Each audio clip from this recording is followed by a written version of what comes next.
చూద్దాం next topic please. Fourth topic వచ్చేసి Siraj secrets. ఇప్పుడు బాంబు పేలుళ్లకు కుట్ర చేసి దొరికిపోయిన సిరాజ్ సమీర్ వ్యవహారంలో సంచలన విషయాలు బయటకు వస్తూనే ఉన్నాయి.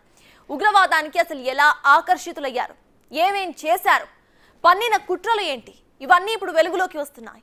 హైదరాబాద్ కు చెందిన సయ్యద్ సమీర్, ఏపీ విజయనగరానికి చెందిన సిరాజ్ ఉర్ రెహమాన్లకు పోలీసులు విచారించి కీలక డీటెయిల్స్ రాబట్టారు. తెలంగాణ, ఆంధ్రప్రదేశ్, మహారాష్ట్ర, కర్ణాటకలో నిందితులు పేలుళ్లకు కుట్ర పన్నినట్లుగా గుర్తించారు అధికారులు. 6 సభ్యులతో అల్ హింద్ ఇతేహదుల్ ముసల్మాన్ పేరుతో సిరాజ్ గ్రూపులు ఏర్పాటు చేసినట్లుగా గుర్తించారు. సిరాజ్ ఉర్ రెహమాన్ మెకానికల్ ఇంజనీరింగ్ పూర్తి చేశాడు. సిరాజ్ తండ్రి విజయనగరం రూరల్ పోలీస్ స్టేషన్లో ఏఎస్ఐ, అతడి తమ్ముడు ఎస్టీఎఫ్ కానిస్టేబుల్. ఇటు ఎస్ఐ సెలెక్షన్స్ కోసం 2 సార్లు ప్రయత్నం చేసి విఫలమయ్యాడు. గ్రూప్ 1 కోసం ట్రైనింగ్ తీసుకొని 2 సార్లు ప్రయత్నం చేసినా సెలెక్ట్ కాలేదు. 2024 ఆగస్టు నుంచి అక్టోబర్ వరకు 108లో టెలికాలర్ గా కూడా పనిచేశాడు. ఇక హైదరాబాద్ లో ఉండగానే సయ్యద్ సమీర్ తో పరిచయం ఏర్పడింది. ఇక అక్కడి నుంచి కథ అంతా కూడా మారిపోయింది.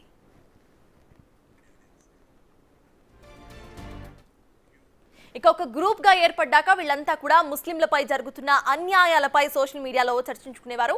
గత ఏడాది నవంబర్ 22న ముంబైకి వెళ్లి 10 మందిని కలిసినట్టుగా ఐడెంటిఫై చేశారు పోలీసులు. ఇంకొంతమందిని కూడా కలిసేందుకు ఢిల్లీకి కూడా వెళ్ళినట్లు గుర్తించారు. సౌదీలో ఉంటున్న హ్యాండర్ల సూచనలతో, సిగ్నల్ యాప్స్ తో తరచూ కూడా చర్చలు జరిపేవారు. కెమికల్స్ వాడి ఐఈడీలు తయారు చేయాలని డిసైడ్ కూడా అయ్యారు. ఆన్లైన్లో ఆర్డర్ చేసి పేలుడు పదార్థాల ముడి సరుకులను సిరాజ్ తెప్పించాడని పోలీసులు తెలుసుకున్నారు. అయితే అవసరమైతే ప్రాణ త్యాగానికైనా సరే రెడీ అని సిరాజ్ సమీర్ డిసైడ్ అయినట్లుగా గుర్తించారు పోలీసులు. ఐఈడీ తయారు చేసి జనం ఎక్కువగా ఉన్న చోట బ్లాస్ట్ చేయాలని వారికి ఆదేశాలు వచ్చాయి. సో సిరాజ్ సీక్రెట్ మిషన్ అంతా కూడా ఒక్కొక్కటిగా ఇప్పుడు బయటకు వస్తోంది. వీళ్లను ఎన్ఐఏ కస్టడీలోకి తీసుకుంటే మరిన్ని నిజాలు వెలుగులోకి వస్తాయంటున్నారు. దీనికి సంబంధించిన పూర్తి డీటెయిల్స్ ను మా ప్రతినిధి శివశంకర్ అక్కడ నుండి లైవ్ లో అందించడానికి సిద్ధంగా ఉన్నారు. శివశంకర్, చెప్పండి, ప్రజెంట్ మనం చూస్తున్నాము అసలు సిరాజ్ సీక్రెట్స్ ఏంటి, ఒక్కొక్కటి ఇప్పుడు బయటకు వస్తున్నాయి. ఆయన సీక్రెట్ ఏజెంట్ గా పనిచేసినట్టు, at the same time self bomber లాగా కూడా తయారవడానికి సిద్ధంగా ఉన్నట్టుగా తెలుస్తోంది. అసలు అప్డేట్స్ ఏంటి? ఎన్ఐఏ అధికారులు, పోలీసులు ఏం రాబట్టారు? సత్తాజ్, మనం ప్రస్తుతం చూసుకున్నట్లయితే నిన్నటి నుంచి కూడా వ్యవహారం కొనసాగుతూనే ఉంది. ఇప్పటికీ ఎన్ఐ అధికారులు 2 సార్లు విజయనగరం రావడం జరిగింది. నిన్నంతా వచ్చి మొత్తం అటు సిరాజ్ సంబంధించి అన్ని వ్యవహారాలు కూడా తెలుసుకోవడం జరిగింది. అదేవిధంగా సిరాజ్ కుటుంబానికి సంబంధించి అన్ని డీటెయిల్స్ కూడా వాళ్ళు తెలుసుకుని వెళ్ళడం జరిగింది. అదే మళ్ళీ ఈ రోజు మార్నింగ్ సుమారు 10 మంది బృందం వచ్చేసి మొత్తం విజయనగరంలో జల్లెడ పట్టి సెర్చ్ ఆపరేషన్ కూడా సాగించారు.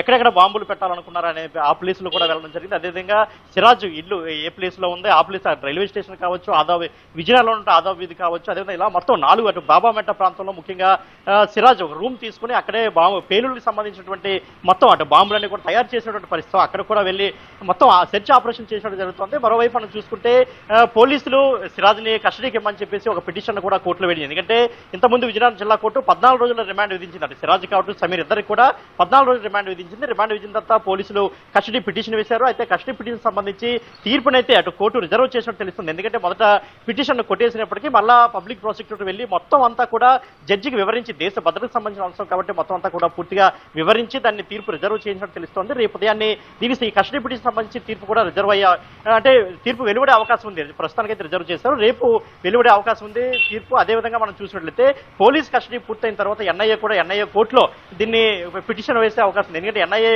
కస్టడీలోకి వెళ్ళినట్లయితే మొత్తం పూర్తి విచారణ కూడా ప్రారంభమయ్యే అవకాశం ఉంటుంది. ఎందుకంటే దేశ భద్రతకు సంబంధించిన అవసరం కాబట్టి ఎన్ఐఏ ఇలాంటి కేసులు తరచుగా చూస్తుంది కాబట్టి వాళ్ళు విచారణ చేస్తే మరింత లోతుగా విచారణ చేసే అవకాశం ఉంటుంది, మరిన్ని విషయాలు రాబట్టే అవకాశం ఉంటుంది. కాబట్టి ఎన్ఐఏ కూడా తీసుకునే అవకాశం మనకు కనిపిస్తా ఉంది. ప్రస్తుతానికైతే పోలీసులు ఇక్కడ లోకల్లో ఉన్నటువంటి విజయనగరం పోలీసులు అయితే వారం రోజులు కస్టడీ అన్నట్టు తెలుస్తుంది. రేపు తీర్పు ఏమి ఉన్నారంటే ఉత్కంఠ కూడా నెలకొందని చెప్పుకోవచ్చు. సత్తాజ్, థ్యాంక్ యూ శివశంకర్. సో అది ఎన్ఐఏ సర్చింగ్ కు సంబంధించిన ఎక్స్క్లూజివ్ అప్డేట్స్.